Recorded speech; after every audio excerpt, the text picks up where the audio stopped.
தம்பிங்களா பாருங்க, என்னையோட வந்து ட்ரைனிங் முடியுது. 3 நாள் உங்களுக்கு சோ மெனி திங்ஸ் கிடைச்சிருக்கு, நிறைய ஐட்டம் கிடைச்சிருக்கு. ஸோ இன்னைக்கு நைட்டோ அல்லது நாளை காலையில உட்காந்து பேப்பர் ஒர்க் பண்ணுங்க. என்னென்னலாம் உங்களுக்கு கிடைச்சிருக்கு பாருங்க. எனர்ஜி கிடைச்சிருக்கும், சாமி மாதிரி பலம் வந்திருக்கும். இந்த பலத்தோட ஊர்ல போயிட்டு வேலைய ஆரம்பிக்கணும். Action is everything. சரியா? அதுக்கப்புறம் what to do, how to do, என்ன பண்றது, எப்படி பண்றது எழுதுங்க. இதுக்கு அடுத்தது இப்போ வந்து எனர்ஜி இருக்கும், மோட்டிவேஷன் இருக்கும், இன்ஸ்பிரேஷன் இருக்கும்.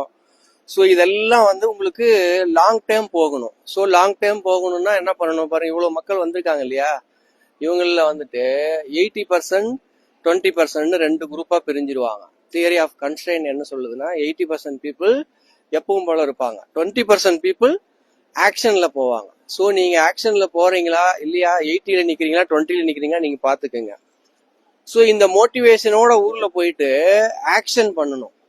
இந்த வில் பவர் ஒரு 3 நாள் 5 நாள் 10 நாள் தான் தாங்கும். அதுக்கப்புறமா நீங்க என்ன பண்ணணும், அந்த வில் பவரை ஹேபிட்டா ஃபார்ம் பண்ணணும். இல்லைன்னா அந்த வில் பவர் ரொம்ப நாளைக்கு போகாது, உடஞ்சிரும். ஹேபிட் பண்ண என்ன தெரியுமா, ஃபர்ஸ்ட் 21 days.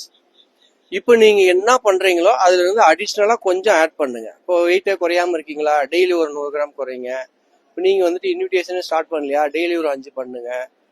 ப்ரெசன்டேஷன் ஸ்டார்ட் பண்ணலையா, வாரத்தில் ஏதாவது 1-2 பண்ணுங்க. அந்த மாதிரி கொஞ்சம் கொஞ்சமாக பண்ணீங்கன்னா உங்களுக்கு ஈஸியாக இருக்கும், லாங் டேர்ம் போகும்.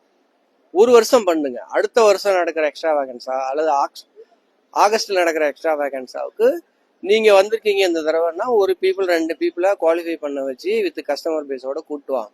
இப்போ உங்ககிட்ட இருக்கிற கஸ்டமர் கூட ஒரு அடிஷ்னலா ஒரு 2 கஸ்டமர் 3 கஸ்டமர் ஒரு மாசத்துக்கே ஆட் பண்ணுங்க. இந்த மாதிரி லிட்டில் ப்ராக்ரஸ், ஜப்பான்ல சொல்லுவாங்க கைசன் மெத்தட்னு சொல்லிட்டு, கொஞ்சம் கொஞ்சமா முன்னேற்றம் ஆகிறதுக்கு பிளான் பண்ணுங்க.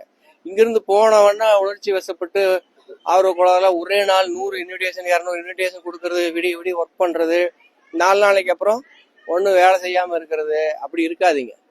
கன்சிஸ்டன்சி, பயிற்சி இங்க கிடைச்சிருச்சு. அடுத்தது முயற்சி, போய் ஆரம்பிக்கணும். அதுக்கு அடுத்தது தொடர்ச்சி, பயிற்சி முயற்சி தொடர்ச்சி, இது 3ஐயும் கரெக்டா பண்ணுங்க. So action is every thing.